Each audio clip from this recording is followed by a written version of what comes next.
Hi guys, this is Rahul and I wanted to show a beautiful chess game I played in recent times and highlight the importance of positional play in chess. This is a very beautiful game and I will explain why certain moves are played in certain position. So without wasting much time, let's start. So I started with the standard Italian opening, which transformed into a Spanish variation. And here my opponent played the move bishop d6. I kind of don't. This might be a theoretical line, but I kind of don't like this idea of bishop d6 because it blocks this pawn's activity, and this pawn blocks the activity of this bishop. So it ties down a lot of pieces for the black.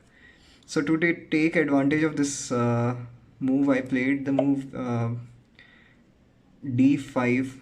Uh, the idea was not to allow him to take on d4 and free up his bishop on this diagonal. So I wanted to create a lock in the center, which I achieved by playing this move d5. He went to e7 with his knight, and here I wanted to take advantage of this move since he's blocking his queen's defense of this knight. I want to attack his knight with my bishop by playing the move g5 in the future and then creating a double pawn here. So, but before I do that, I need to defend my e4 pawn. So I played the move knight c3, and he castled his king, and then I played the move bishop g5. Now my idea is to take on this knight and create a double pawn on his king side. So he went to play on this move b6, and then I just took his knight and created a double pawn here. Now my idea is not to allow him to play this move f5 and bring his pieces to king side for defense. So I played this move h4 to guard this square, and also to open up my queen and to come to the square h g4 and give him a check. So I want to create a strong king side attack on his king and bring my pieces to his king side. So yeah, then he may played a move e6. I don't really understand his idea. He's trying to create a counter attack on the queen side, but at this position that does not help because my king hasn't castled on the queen side. So uh, but yeah, I gave him a check. He blocked it with his knight, and then I played this move. Now the idea behind this move was there's multifold plan. First of all, to not allow him to play any such move like f5 in future. So his pawns cannot move, the pawns cannot move, so his rook cannot move in this line. Also, this pawn blocks his queen to come and defend on the king side. So creating a blockade on this pawn, I actually restricted his activity of queen to come to the king side and defend his pieces. So also if you see, his bishop is actually locking down this pawn, and his bishop cannot also attack on my knight. So this knight move actually serves multiple purpose. Also, I can deliver any checks by coming here to h6 in future, or it also guards this square, which is a checkmating square for my queen. So there's a lot of purpose of playing this move. Also, I have the plans of playing h4 and h5 and taking advantage of this pin on his black knight, which is created by my queen and his king. So yeah, so that was the idea behind playing the move knight f5. Now he tried to attack my bishop on the queen side, which I simply avoided any such exchanges possible here. Uh, then he played this move after a long time. Now he wants to open up this pawn and bring his bishop to the defense on this side. So then I played the move h4. Now my idea is to bring my pawn to h5, and then his knight actually hangs because his knight is pinned to his king. Knight cannot move because my queen is giving a check to his king. So when I play h5, I can simply take his knight.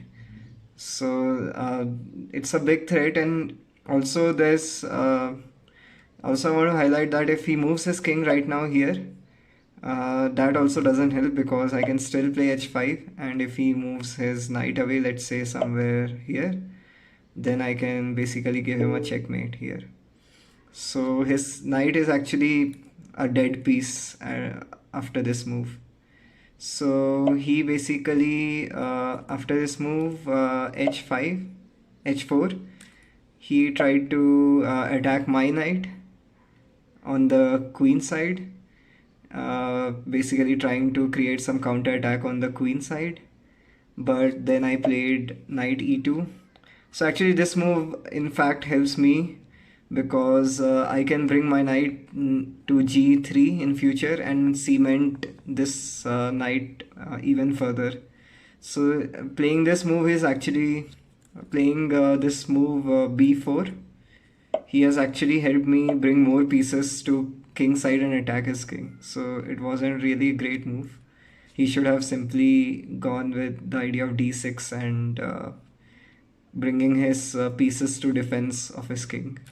So now after playing knight e2, he tried to deflect my queen by playing h5, but I can simply take his pawn. And the idea is then I can in future bring my queen to h6, and then I can deliver checkmate on g7. So I can simply take his pawn, and now he has basically played d6, and so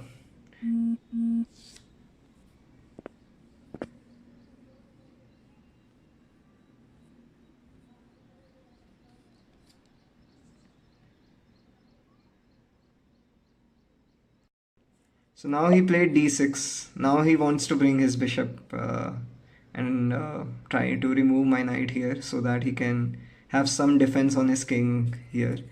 So I went back with my queen to g4 and again pin his knight. So now if he takes, let's say if he takes with the bishop here, I can take with the pawn, and now this knight again hangs because the knight is again pinned to the king and knight cannot move. So next move I'm going to capture the knight. So he cannot actually take my knight now. So now after I played this, he went on to again create more attack on the queen side, but then I simply played the move h5, which was my idea, and now his knight cannot move and the knight is simply a dead piece. He went on to attack my bishop, and I simply moved to c4. Here I want to highlight that actually I don't really need to defend my bishop because I can simply capture his knight, and his position is actually dead lost here after this move, because even if he captures my bishop, I can simply play this move, and let's say if he still wants to capture more pieces here, this move is checkmate. So I could have actually simply taken his knight and not care about my bishop here after his move h4. But I didn't want to have any kind of his counter plays on this side, so I just, for more safety reasons, went for bishop c4, and yeah. So now he played a really good move, queen to e8. Now the idea is that even if I capture here, he will capture with this, and now I cannot capture his pawn and give a check because his queen guards the square. So that was a good move, and also I cannot move my knight because his bishop is pinning my queen. So yeah. So after he played this move e8, I got an idea here. This idea is very commonly used in chess. It's called creating a deflection. So what I played is I went on to play bishop b5 and attack his queen and simply sacrifice the bishop here. So now the idea is if he takes the bishop, which he did, then I can simply capture his knight, and after he captures this pawn, then this will be simply a checkmate. And if he doesn't capture the pawn, and let's say what he played was capturing my knight, then I can simply take on this bishop. And again, if he takes this pawn, I take with the queen, and again it's a checkmate. So yeah. So here, after playing this move, he tried to create some space for his king and try to escape this side. So so to block this square, I just played this move h g7. So now his king cannot move here because my pawn basically guards the square, and my queen defends this pawn, so it cannot be taken. And now my threat is to simply bring my rook to h8 and deliver a checkmate. So now his position is completely lost. There's no way he can defend a checkmate here. What he tried was some gimmicks where he just sacrificed few pieces to deliver some checks. And after now there were no more checks, and then he simply resigned the game. So overall, it was a beautiful game where we play. The idea was to play more positionally and try to create a block with the pawns and the pieces, so that he cannot bring his pieces to defend on his king side and create a very beautiful king side attack. So yeah, that's the beauty of chess that I wanted to show in this game. Thank you very much.